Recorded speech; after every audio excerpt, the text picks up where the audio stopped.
Hey, what's up? It's Jim, and today I'm going to talk about The Secret Life of Pets 2. Illumination is not known for their good storytelling or being interesting or inventive or really that good, but Secret Life of Pets kind of outdoes itself in terms of this is maybe the worst script I've ever seen from them. I think the main problem with Secret Life of Pets is it doesn't really pick a storyline that connects to all the characters. And it's sort of interesting. I remember that the first one was compared to Toy Story. I don't know if I ever agreed with that, but I guess because people aren't around and things talk is close enough to Toy Story, so sure. When I'm thinking the original Secret Life of Pets, that connected all these characters together. That found a way to get all these characters involved in that main plot. In Secret Life of Pets 2, thing with Max being nervous about this kid and then going to the farm is like one plot. And that really should be the movie.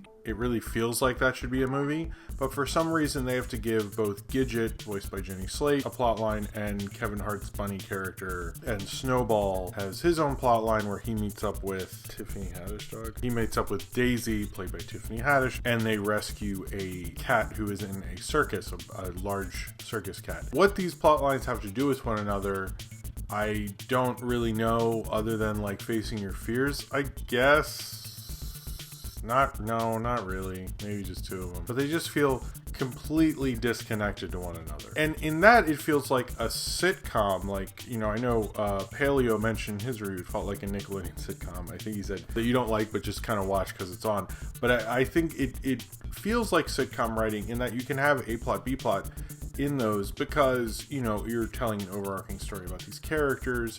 You can have two plot lines that are disconnected from one another, and that can sort of work in the writing of that. In a movie that really doesn't work, and I think that definitely shows in this, because although they do try to connect them all at the end, like really poorly, it doesn't really have anything to do with one another. And although you can do that in like an independent film, I don't think that really works here. Even if you look at how it explains the city of New York, I don't remember if this opens on Welcome to New York like the original did by Taylor Swift, but that's kind of like the difference between this and maybe Oliver and Company, where the Disney animators clearly came to New York, understood how the city flows and moves and looks, and tried to make the environment look as, you know, not exactly realistic, but look as much like New York City as it could. In Secret Life of Pets, it's just kind of an imagined movie universe. And in an imagined movie universe, everything should connect. In the Hollywood sense of what this movie is, it should all sort of make sense and fit together.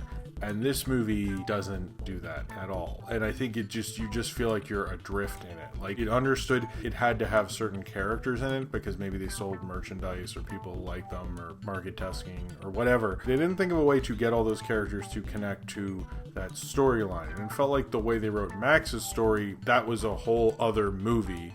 And these other two plot lines felt like shorts on the DVD or a TV special kind of things they would make later. They don't feel like they were maybe as well written as the original thing. And even Max's storyline is weird because it's like about him and the baby, the new baby that his owner, Katie, is now married and has a baby, and he's had to adjust and he really cares for this baby and all this stuff, and he's like gets really nervous. But it's like not really about the baby's not in this movie that much. And that's the thing I didn't really get about it is, you know, I understand in the first film Katie's not in it that much because they're like running all over the city and all this stuff.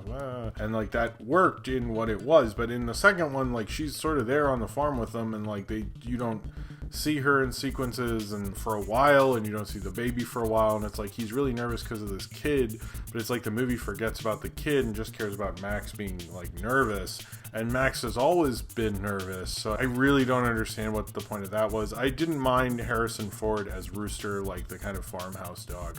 I thought that was kind of cool. Seems like every now and then you can get Harrison Ford to give sort of a fuck about a performance. It felt like this was something like he kind of cared about. We're not early 80s Harrison Ford, but like he seemed to like the idea of the masculinity with that character. Everyone else, like I know, you know, Patton Oswalt is replacing Louis C.K.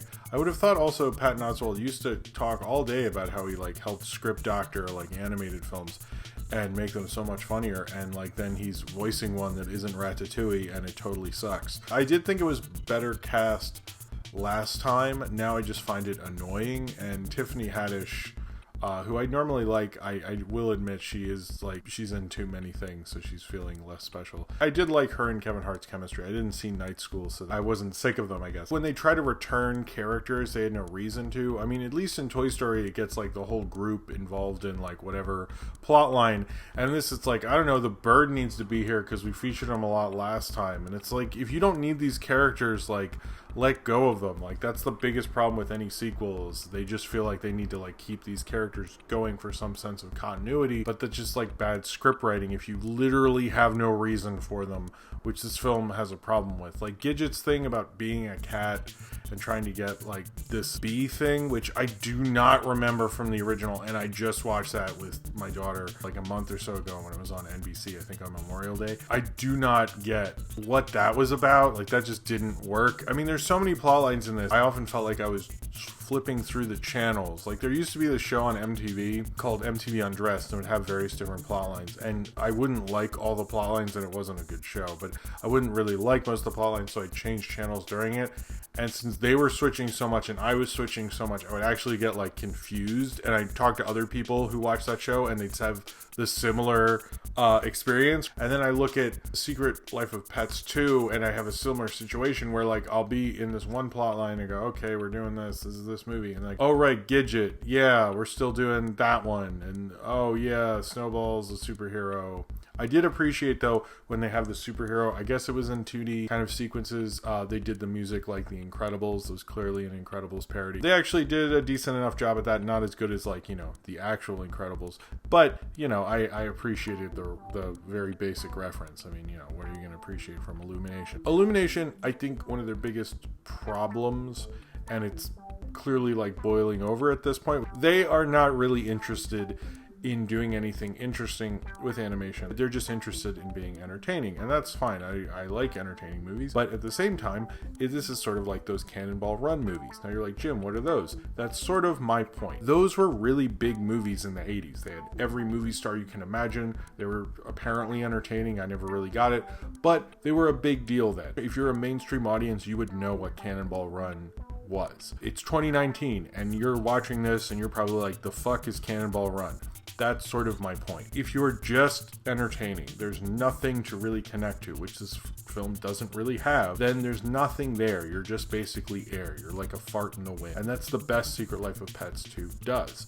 And I think Illumination has had all this success, even though this film's not doing well. They don't spend enough, so I'm sure it'll do fine. We'll probably get a third one. This is their first sequel, apparently, that isn't a Minions or Despicable Me thing. I think it's like they don't really want to say anything with these movies, and that's become more and more of a problem. Or what they're saying is your general follow your dreams, be nice to people kind of stuff. That doesn't even really count to me anymore. Like, they need to learn to say something.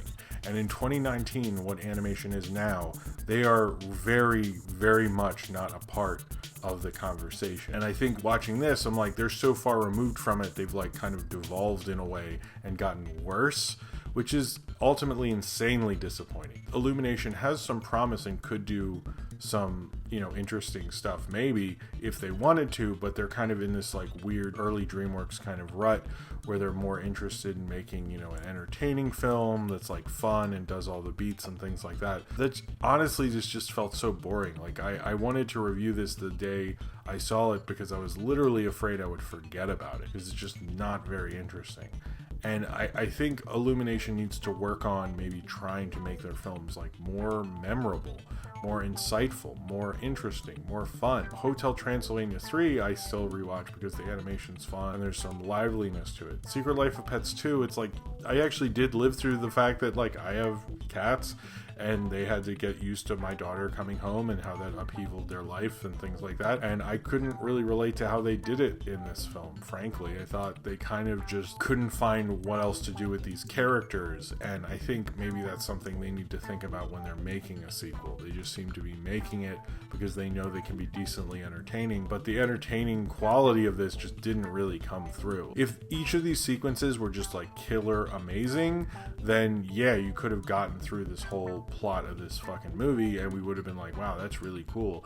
But, you know, you could have been like, hey, it doesn't make sense, but I had a good time. But it's just like, it doesn't make sense, and your screenwriting's not good enough to carry anyone through, you know, even your most basic plots. The fact that you tried to do this weird structure and tried to have 3 different plot lines going on for no reason at the same time never really worked. Like, I think they need to think about the theory of what they were doing with these characters. And the only plotline that really worked for was the Max plotline. The other plotlines are just kind of like off the wind. Like, why would Snowball become like a real superhero? That just feels like, what are things that kids like in movies? Superheroes. Remember the SpongeBob movie, the second one? Let's do that. And then Gidget's thing with the cats, like, I really didn't. The laser pointer thing, when she caught it, I thought that was actually sort of funny, but like, that's a bad, I mean, sort of in that, like, oh, that's kind of neat. It probably took a while to rehearse the whole like laser on her paw and then put it in her mouth. I would have liked to see the rehearsals for that, but although I think most kids aren't into the logistics of show business,